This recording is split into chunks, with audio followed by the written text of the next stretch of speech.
Hi, I'm Tiffany Domina. Welcome to my channel. If you're new here, my website is howtoentrepreneur.org, and my mission is to help you grow a business from idea to enterprise. So if you or someone you know wants to start or grow a business, definitely stop by howtoentrepreneur.org and check out the free coaching. It's 7 days of private message coaching to help you grow your business from idea to full-time income and full-time income to enterprise. Along with the coaching, you'll also get the business growth framework e-course that I've created to help you see basically the framework of growing your business from idea to enterprise. So definitely stop by howtoentrepreneur.org and check out those free giveaways if you haven't already. So today we'll be talking about how to create a business budget, a step-by-step guide. And if you're looking for information on how to create a business budget, you're in the right place. In this video, I'm going to answer common questions you might have about business budgeting, tell you what needs to be included, give you step-by-step guidance, show you examples of line items in a business budget. I'll also be giving you some tools or telling you about some tools that make budgeting easier.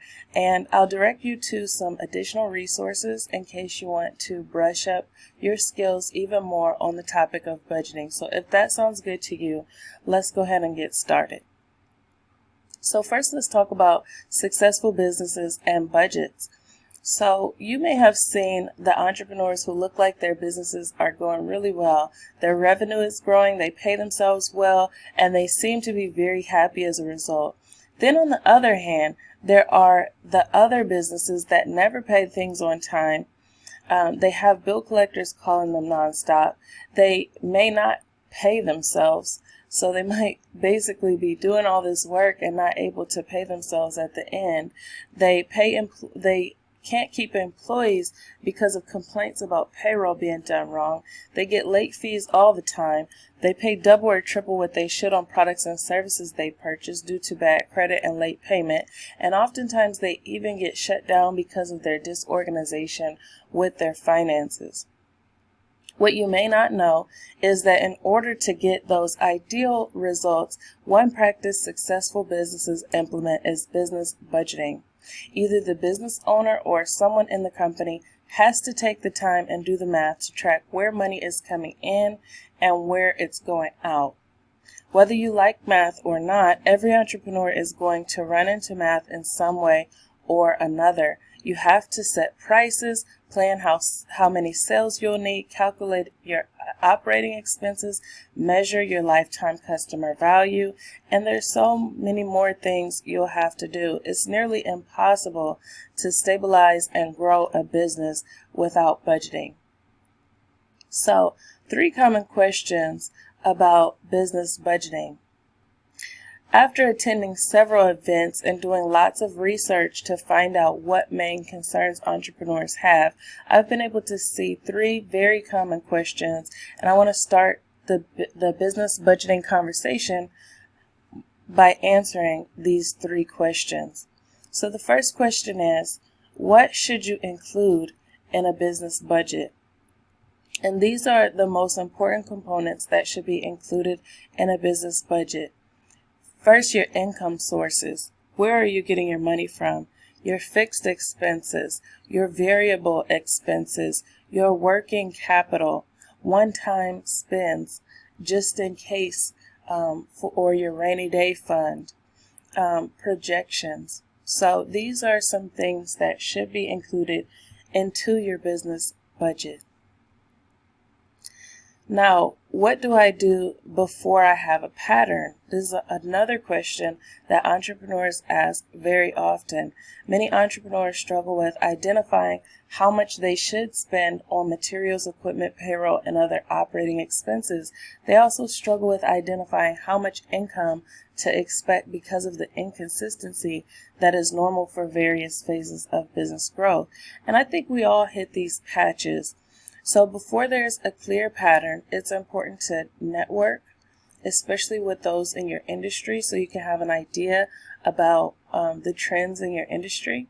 You want to find comparable businesses that you can chat with and discuss what trends are within your business, and find a mentor to get an idea of what patterns were and what they did to stabilize their business.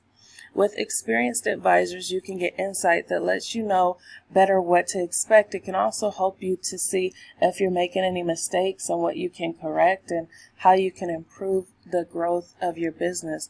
So definitely find comparable businesses and mentors that can help advise you, so that if you are not having a pattern yet, you can use the data from other comparable businesses to help you get an idea of what to expect. So how do I know what my expenses should be? So similar to the previous question of what do I do before I get a pattern, you connect with others and share ideas. I also have more tips on how to identify appropriate operating expenses in my previous video or article here at How to Entrepreneur. What are operating expenses? So now let's get into breaking it down into the step by step. So here I actually have 9 steps to create a business budget. And budgeting in business is very similar to budgeting for a household. So if you're familiar with budgeting for a household, budgeting for a business may come a little easier for you.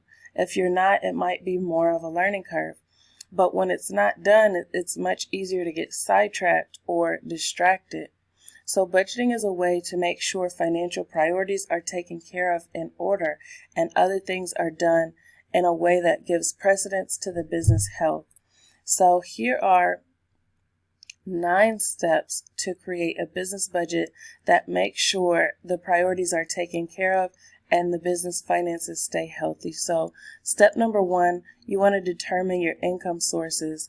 You may have one large contract that provides your business with income, or you may have several small contracts. Whatever your circumstance, you want to tabulate all of your business income and use it to do your budget. Step 2, you want to determine your fixed expenses. There are expenses where you pay the same price at a set frequency. And some examples include your monthly rental expense. Usually that's the same amount every month. If you have loans, usually you pay those at the same every month. If you have other recurring operating expenses that are stable month to month, then you would want to include them, write them down as your fixed expenses. Step 3, determine your variable expenses. So your variable expenses are those things that fluctuate from month to month. It's things like credit card payments. Oftentimes the interest, the balance changes, and so you end up paying a different amount every month, unless you decide to do it differently. You have your utilities, your water bill can go up and down. You have your electric, that can go up and down. And you have your payroll. Sometimes people will work lots of hours, sometimes they'll work a little, and unless you have everyone on salary, then the payroll would vary. So you want to jot down all of your variable expenses as well. Then step 4, you want to include savings for working capital, one-time spends, and just in case. So maybe you have plans to purchase a major piece of equipment. Maybe you want to get a new license or something for your business. Maybe you want to purchase a building, or there's other expenses that can come up and that can take place. And added to that, you also need to remember that things don't always go as planned. And as an entrepreneur, you have to prepare for rainy days. So you want to set money aside that can be for day-to-day operations, just in case the sales volume doesn't go as expected, just in case something may come up or happen. You want to set money aside for working capital to take care of day-to-day operations. I know during the recent hurricane that people were really distraught because it caused the operations to go down for a period of time. And businesses that didn't have working capital to take care of their day-to-day operations, even if their sales volume went down, really had a hard time. So it's important that when your business is operating well, that you take money and set it aside for just in case, for working capital, and for one-time spends that you plan to make. Step 5, put it all together into your profit and loss statement. So once you have all of your income and expenses together, it's time to do the math. You have to subtract your expenses from your income to see how much you'll have left. So a positive balance means you have profit, and a negative balance means you may need to cut some expenses unless you have a backup supply of money somewhere. So a lot of times people do their budgets before they actually have all of their income in, and before they actually have all of their expenses withdrawn from their account. And this is when you're projecting. So projections, you want to make projections to stabilize or improve the business in the future, but you also want to make projections so that you can plan before the money reaches you, what you're going to be spending the money on, and how you're going to be moving the money around for the business financial health. So once you start seeing a pattern of your income and expenses, then it gets much easier to make those projections.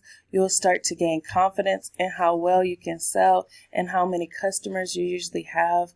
You'll be able to gain more confidence and more familiarity with your income, and more confidence and familiarity with your expenses and what things should be invested in to improve the business. You'll also stabilize a consistent investment into the business savings and growth as well. So all of these things are ideal things that happen as your business is maturing. But in the beginning, it can be kind of difficult to decide how many sales can I make this month, or how much income will I be able to get this month. So step 7 is stick to the plan. A business budget can be a complete waste of time if the people inside of the business won't maintain the discipline to follow through. So you have to remember to follow through and do what's necessary to fulfill what you've written. So don't fall into the trap of experimental spending or shiny object syndrome, which I wrote about. In pretty good depth. Make sure to write a plan and stick to it. So step number 8, compare projections and actuals. So projecting is planning based on patterns within your business or patterns in your industry. When you forecast your sales, your income, or expenses, make sure to go back and write in the actual results. This practice will help you to set goals about your performance, then see what happens in reality. And over time, you'll get better and better as you go into step 9 and you analyze the trends and improve in financial planning with practice. So with time, the practice of projecting, then analyzing your actual performance will help you to see what's really possible, where you may need to improve, and what weaknesses you might have. You use the real data to make more realistic and attainable goals, and also to challenge yourself. Maybe every month you get 8 sales, then you can challenge yourself to get 9. You can push yourself based off of your performance. Maybe every month you're spending 50% on your operating expenses. Maybe you can challenge yourself to lower the operating expenses. Maybe you can challenge yourself to increase the price and move things around so that you can improve your business financial health. So, some tools to make business budgeting easier. These are some tools that I recommend, and I've done thorough reviews on each of them with videos. So FreshBooks is one, and it's for smaller teams and freelancers. They say that they go up to medium-sized teams. So if you want something that's simple, that's easy to use, that can help you with your tracking your your income and your expenses, and it even does it on autopilot. Once you set up FreshBooks and you connect your bank account, it'll start to pull in your expenses and it'll categorize them. It'll pull in your income and categorize it. So then it makes it much more efficient for you to do your budget and for you to get your financial statements. QuickBooks is another alternative. It does very similarly to FreshBooks, but the difference is that it's also made to handle inventory, and it has a lot more features than FreshBooks. FreshBooks is much more simple and it's intended for smaller teams. For QuickBooks, it's intended for businesses of various sizes. So you may want to check out both of those. I have a review on each of them that can show you the pros and cons of each, and each of them has a free trial. So if you go to howtoentrepreneur.org/FreshBooks, you can start with your free trial at FreshBooks. And if you go to howtoentrepreneur.org/QuickBooks, then you can start with your free trial there. G Suite is also another option. Now, this option is very manual because you have to go in and reconcile your bank ledgers yourself. It won't automatically sync for you unless you set up some Zapier integration that I'm not familiar with.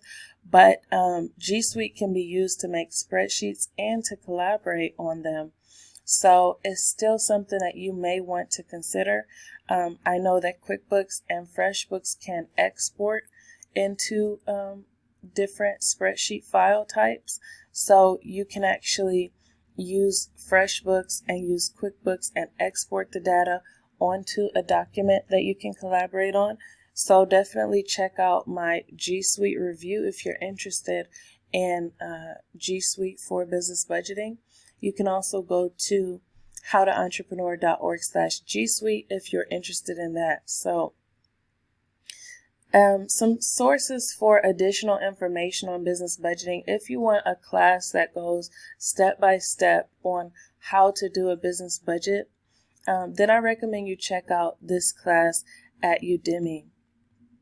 I have the links here, and it's called Financial Planning and Analysis, and it's on Udemy. So definitely check that out. It has very high ratings, and it goes over all the fundamentals of business budgeting. So once you implement the practices of business budgeting, you will notice so much more clarity and organization in your business. It'll be easier to remember what things need to be paid, when things need to be paid, because you'll be preparing ahead of time, and you'll build that discipline muscle where you're not just buying things just because you see something interesting, but instead you're buying things because you've allotted the budget for it. So it's really best to plan ahead of time, to prepare, and to think about these things before you get into the situation. Otherwise, you can find that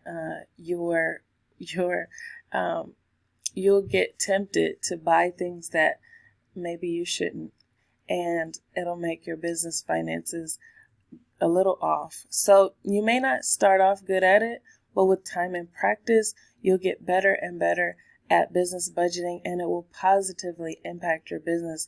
So for more advice and tips to grow your business from idea to enterprise, check out my Business Growth Framework e-course and 7 days of free coaching by visiting howtoentrepreneur.org. So I hope this video was helpful for you. If it was, please give a thumbs up. And if you'd like to see more videos like this where I do product and service reviews, buyer's guides, and growth strategies to help you grow your business from idea to full-time income and from full-time income to enterprise, then definitely subscribe to this channel and click the bell icon so you can be notified of upcoming videos. That's all I have for this video, and I hope to see you in the next one. Have a great day. Bye.